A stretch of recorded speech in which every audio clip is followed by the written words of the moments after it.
Welcome back, and thank you for being here. Today's episode is one I've been looking forward to for a while, not just because of what my guest carries professionally, but because of what she carries personally and the grace with which she carries it. Natasha Robinson is a nurse, veteran, a behavioral health professional, a writer, a spoken word artist, and a woman who has walked through some of life's most unimaginable seasons: pregnancy loss, the sudden loss of a sibling, and the kind of compounded grief that can quietly dismantle everything you thought you knew about yourself. But Natasha's story doesn't end at loss. It moves through it, through her faith, her creativity, her advocacy, and her willingness to keep showing up for herself and for others who are walking through their own hard seasons.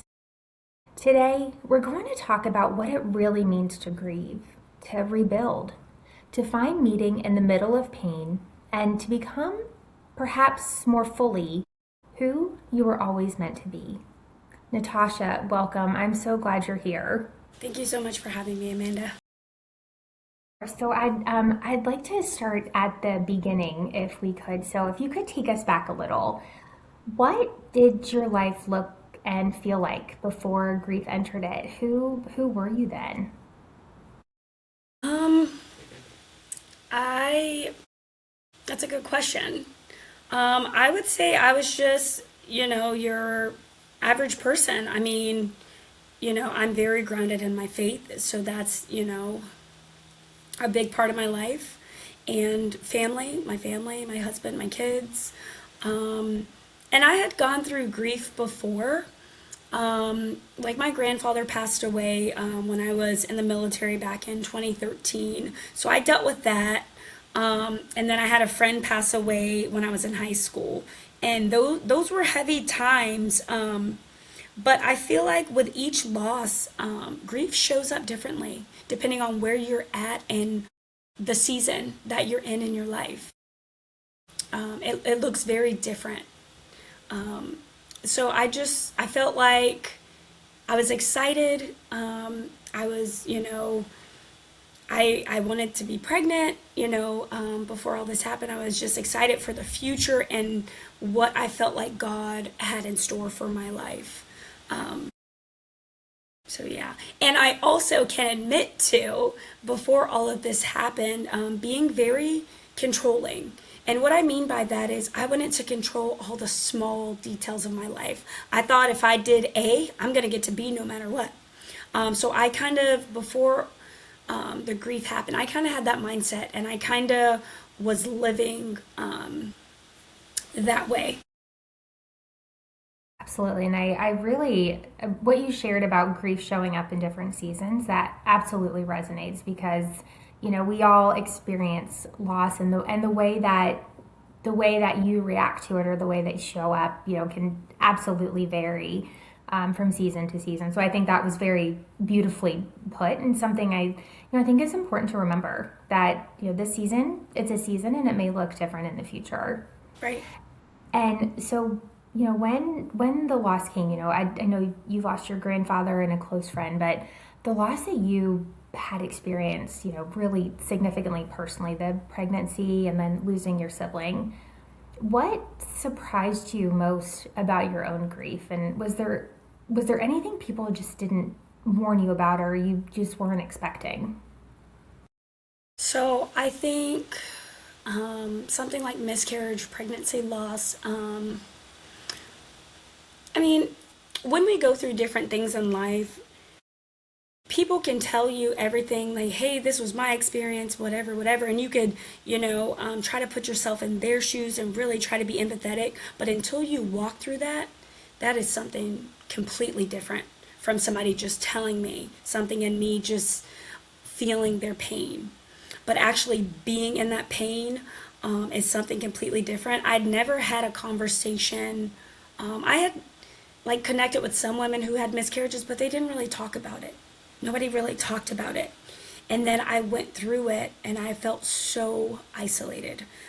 I was just like, this is crazy. And I feel crazy because I'm having all these emotions and just the hormone fluctuations too when you go through a miscarriage because you're pregnant and then all of a sudden you're not, and your body is just like in shock, like what is going on, you know?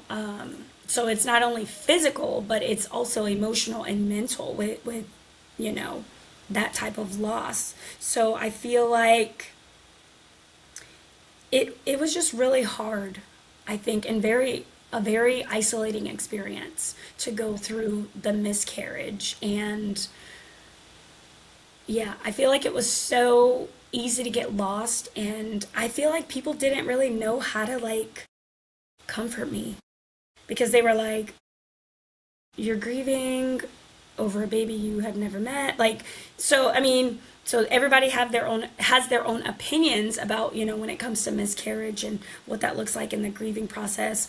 And you know, I know it can be very controversial, you know, just in general, but I felt like people didn't know how to comfort me. They didn't know what to say to me. Like, what do you say to somebody who prayed for a baby and then loses the baby unexpectedly? I mean, I wouldn't even know what to say. I would be at a loss for words also. So I felt like people were at a loss. Like at first, I felt like people were kind of like supportive, and then like after a while, like maybe a few months, people would ask me like, "Hey, how are you?" And I would be like, "I'm the same. I'm not okay." You know, and I felt like as time dragged on, I almost felt like myself included that I was like trying to rush and hurry up so I could be back to Natasha, so I could be back to myself, like the version of myself that I thought, you know, was where God wanted me to be. Um, so I just felt like it was, yeah, people just didn't know what to say to me, and I think they just didn't know how deep it hit me and how much I was hurting. Like the person who really knew the most is obviously God and my husband, because he's seen me crying out on the floor. Like he's seen those private moments of me grieving and me just deep sorrow. But other people didn't see that. They saw me at church or at the park or at coffee or at school or, you know, wherever. So they didn't really know behind the scenes how much I was really hurting from the miscarriage. And so what, and I think it's such an important conversation to have, you know, especially, you know, you said for someone that hasn't been through it, they don't fully understand, and they don't know, and it's uncomfortable. It's, you know, people can feel uncomfortable trying to support someone in this area of grief they have no experience. And so if, you know, for anyone listening who may have a partner or a friend or themselves who have experienced loss, what would you say to them? You know, how would you, or what words of advice would you have to be able to comfort someone who's going through that loss? I mean, I feel like it's so different for everyone. The thing that really helped me stay grounded was really my church family and my faith in God and knowing God's word and speaking his word over myself, over my life, over my situation. Not saying, you know, prayer just makes grief go away, because that is not true. You still feel that sorrow, you still feel that loss, it still hurts. But there is a specific type of comfort, a specific type of peace that you have when you have a faith, when you have faith in God, and you know that, you know, he will be there for you and go through the grief and the loss with you. He will carry you through that situation. So I feel like that's a different type of peace and a different type of comfort, that you can lean on if you are a Christian and you do believe in Jesus. But just in general, I think with loss, I feel like it can just become a cloud around you that you just live in and you get stuck there. And I think what I would just say is loss is a part of life. As much as people probably don't want to hear that, it is a part of life. We are all going to go through some type of loss, losing a job, losing a relationship, losing a friendship. I mean, whatever it is, losing, you know, a loved one. So I think we just have to have our faith to lean on and know that even in loss, even in grief, like you're not forgotten, you're not insignificant, you are still important. What you're going through is real, it's valid 100%, especially with something like miscarriage, where, sometimes, even some moments, like I'm sure I felt not validated, because I was only so many weeks along or whatever it was to, another person talking to me about it. And I felt like I wasn't validated, like, oh, why am I upset about this loss when I didn't even meet this baby? You know what I mean? But I think for someone specifically who has been through miscarriage, do not let people not validate you. Do not let them tell you what you're experiencing, you're overreacting or something like that. No, a loss is a loss. Miscarriage is a loss. And you feel that physically and emotionally. And I think it's okay also to give yourself permission to sit in that grief. Not stay there. I'm not saying stay there and be depressed and, go through. No, I'm saying it is okay to validate yourself, to say, okay, I am sad. I feel deep sorrow. I feel deep pain. I am hurting. And that is okay. And I think in grief, we need to validate those feelings more than I think people actually do. And that's what's really important that we have to keep in mind when we are going through loss. Absolutely. I think that's beautifully said, and just allowing yourself to grieve. You've been through something incredibly traumatic, and something you said too about not rushing through grief. Like it's okay to feel, and everyone will grieve within their own timeline, Right. and just allowing yourself to feel, but not to get stuck. I think that's so important, that there are so many resources out there to help support. And I would encourage anyone listening, if you're struggling, please find someone to speak to help you through and help you process.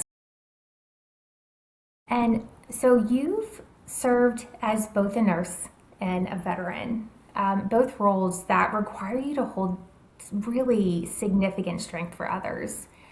And so, how did those identities show up or potentially complicate things during your own healing? Well, I felt like as a nurse, I had to take a step back. I had to take time off work because I was very wounded. I mean, so it's like the miscarriage happened, and then 2 months later, 2 months and 1 day later, exactly, my sister passed away unexpectedly. 29 years old, unexpected, completely, healthy as far as we know. So it's just like, I was already taking time off because I was having a really hard time with the miscarriage.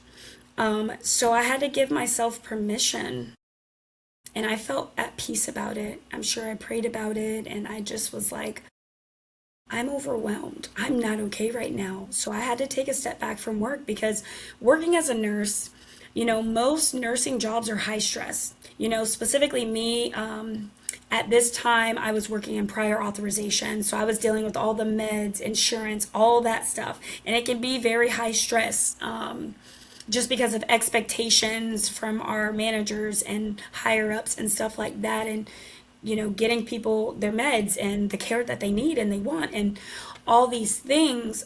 So I decided to take a step back, and I recommend anybody that is walking through grief, it is okay to give yourself time away from work, because you're going through, like you said, it's something traumatic, and your brain sometimes it needs to like catch up and like digest what is going on so that you can start to process that, because until you gain acceptance of what has happened, it's going to be hard for your body to actually process everything. And I found that to be true even with myself.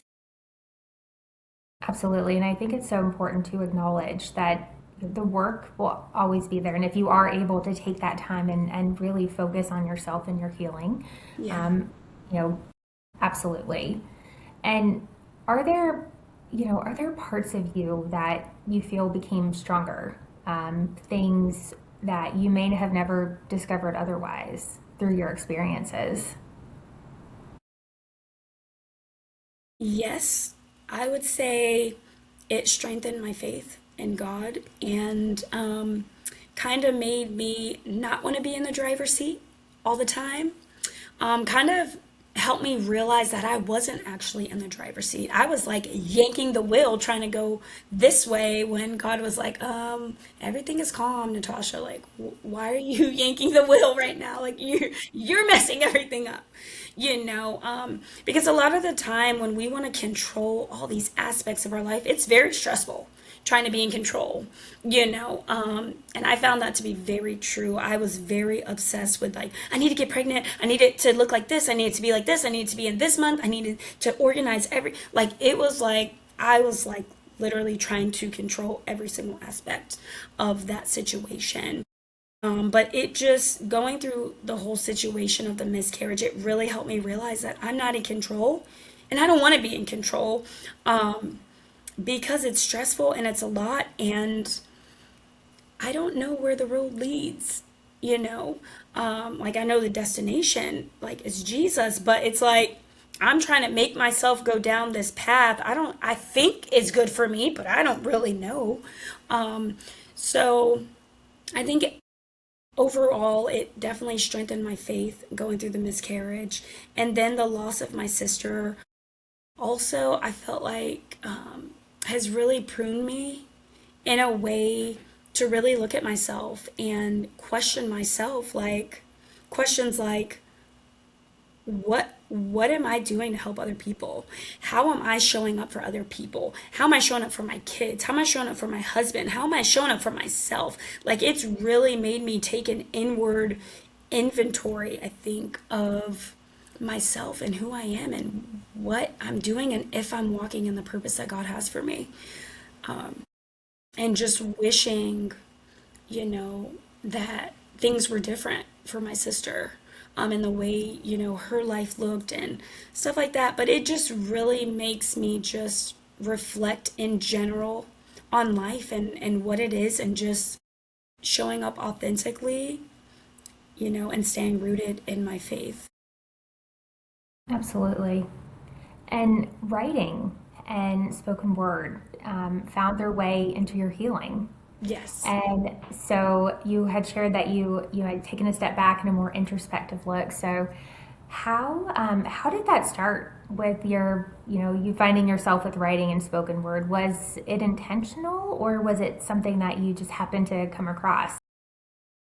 So I've been writing for a long time, probably since I was a little girl. I used to write poems and just different stuff like that. I never knew it would like snowball, like God would use it to snowball, and use it as my ministry. But so I've always been writing, but I felt like I've gone through seasons of my life where I did not water that plant, that seed, that was put in me when I was very, very young.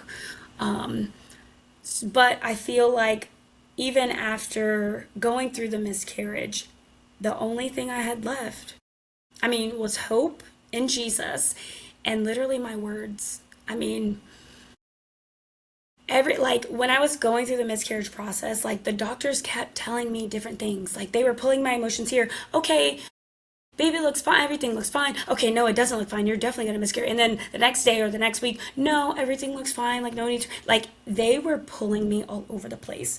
So nothing was certain at that time besides Jesus and what he did on the cross. Like I was literally telling myself that is the only thing that's certain right now. These doctors don't even know what they're talking about. They don't even know what's going to happen to me. They don't know what's going to happen to my baby. This person thinks, I mean, it was just so many emotions. And I felt like all I had left was my words, my poetry, like, and I felt like, when I would be like praying and stuff like that when I was going through the miscarriage process, I would be praying and different poems and different things would literally come up to me. And that's around the time I wrote My Heart is Home. I had the miscarriage in September. My Heart is Home came out in November. So all that time I was just praying and just really seeking God and healing because I felt a pain I can't describe when I went through the miscarriage.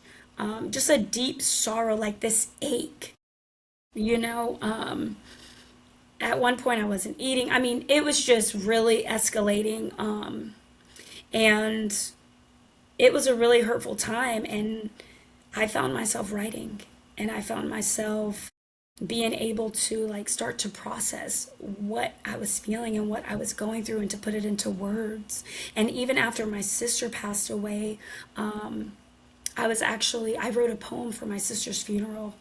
And it was just so touching. And I was just like, there is no way, like, I think I'm smart, okay? But there is no way I wrote that on my own, because the way it was communicated and just the way the words that were said and how many people connected with it, that's only God. That type of connection and love emitted out is only God, right? So I felt like during the process of all this loss, I was just writing and writing and writing and writing. And then I had My Heart is Home. That book came out in November. And now I have My Heart is Home, but Still Aches, and it comes out in a few weeks. And it's just like, it's been helping me process the grief, and just in a different way, through poetry, through lyrical prose, to be able to connect and maybe give a voice to somebody who is also going through the same grief, that can't quite pinpoint and put into words exactly what it is they're going through. And I've been able to be that for people. God has allowed me to be that for other people and give them a voice. And so I think the writing has been foundational for me in the healing process. That's amazing, and congratulations on the launch of your Heart is Home book, and then Thank you. um, the upcoming release as well. And certainly we can share all of that information for anyone who may be looking to learn, or to have, who has gone through this experience that could resonate. And so, what does healing look like for you today? Not necessarily as a destination, but as a practice. So, really good question. I think the thing that we all get wrong and have to remember about healing is a process. It is not like, I mean, sometimes you get those instant miracles and you're healed. But I feel like for grief specifically, it is a process. And there's no timeline.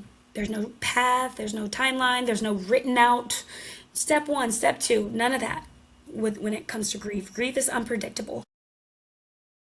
So I feel like my healing journey has been not only mental and emotional, but it's also been physical.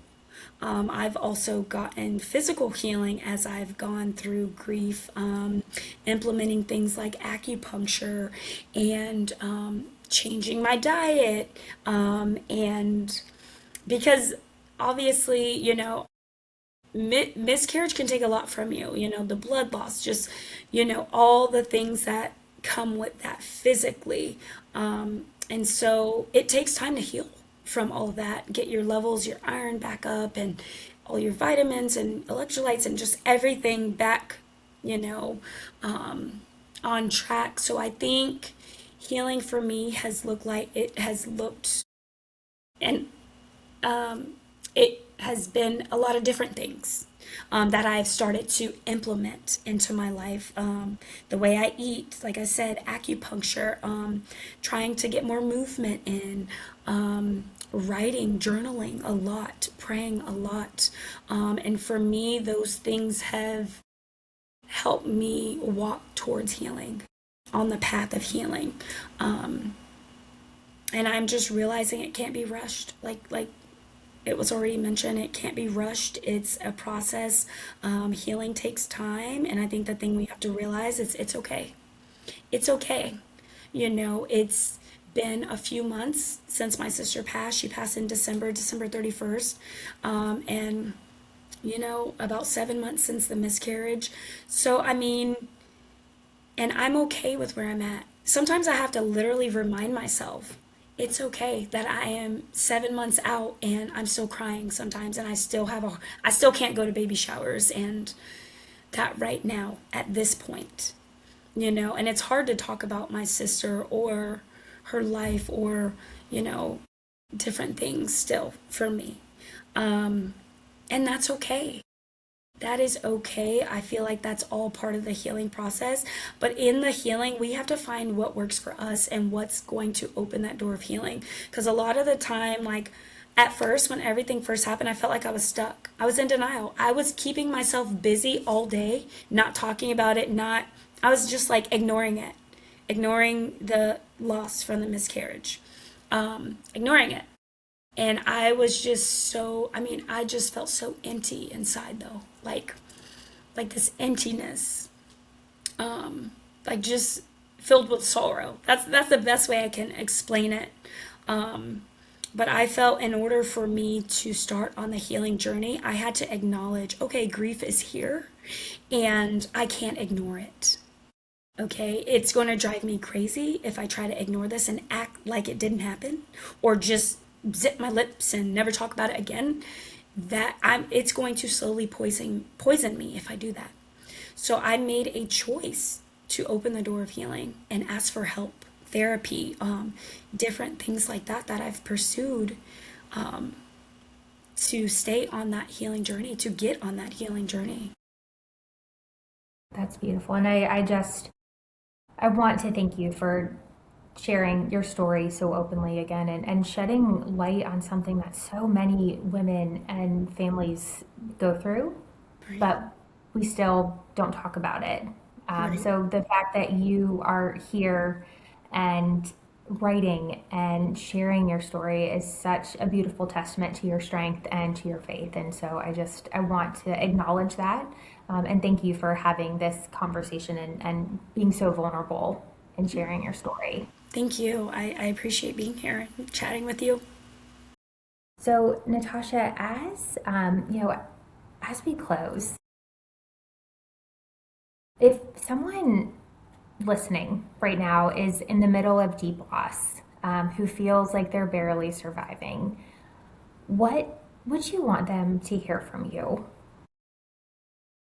I think the thing that I would say to them is God has not forgotten you. In your loss, in your grief, in your pain, in your sorrow, in that hurt that you're feeling, you are not forgotten. You are still loved, you are still seen, you still have a purpose, and it's okay. Thank you. And for anyone who's interested in learning more about your work, your book, how can they find you? How can they get in touch with you? They can find me on my website, natasharobinson.com, Instagram, Natasha underscore R underscore Rob. Yeah. Wonderful. So, Natasha, thank you, truly. What you shared today is the kind of conversation that stays with people. It stays with them in the car, in the quiet of their own home, and in the middle of whatever hard season they might be in right now. And what I'd like everyone to take away is this is grief is not the end of a story. It's often somehow inexplicitly the beginning of a deeper one. Natasha's life and journey is evidence of that. A nurse, a veteran, a healer, a writer, a woman of faith, a voice for those who haven't found their words yet. So, if today's episode spoke to something in you, please share it with someone who needs it. You never know whose life a single conversation might reach. And so, thank you for being here. And thank you to everyone for making space for these kinds of conversations. And to the ones walking through grief right now, as Natasha said, you are not alone and your story is not over. And until next time, take care of yourself, take care of each other, and keep becoming who you're meant to be.